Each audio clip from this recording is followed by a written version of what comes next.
the set of documents known as the Northwoods documents or the Northwoods agreements or something to that effect. You featured them in your last book.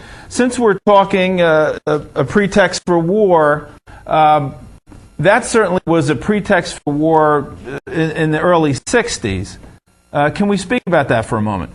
The idea was to create a pretext to show that there was an attack by Cuba on the United States, and the idea was to have U.S. personnel from the CIA and other places secretly create terrorism in the United States. The documents actually said people would be shot on American streets, bombs would be blown up, and again, all this, the evidence would be laid to point the finger at Castro. One other idea was they were going to they had a very complex plan where they were going to take an aircraft and load it with CIA people who looked like college students, fly it over to have it take off from an airport in Miami with a lot of publicity, and then it would quickly, after it got into the air, land at a secret CIA base. At that same time, an identical plane would take off from that CIA base, except this plane would be empty. And it would be remotely piloted from the ground. It was a drone plane that would be very similar to the passenger plane that had just taken off.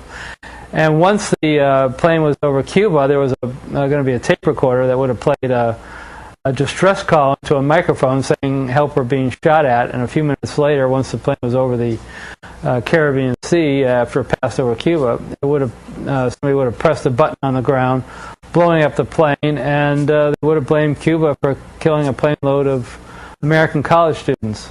At another point, they had this idea where they were going to actually John Glenn was going to go into his first space mission around that same time, and part of the plan was that if Glenn's rocket accidentally blew up on liftoff, they were going to plant evidence making it look like that it was Cuban sabotage that blew it up. These were all outrageous plans. They made their way all the way up to Secretary of Defense McNamara. Actually, the plans were all signed by all members of the Joint Chiefs of Staff, and then they went up to McNamara, and McNamara rejected the plan, and that was the end of it. So it never got put into effect, but the fact that you can get all the members of the Joint Chiefs of Staff, the senior military officials in the U.S. government, signing off on a plan that outrageous is extraordinary to me.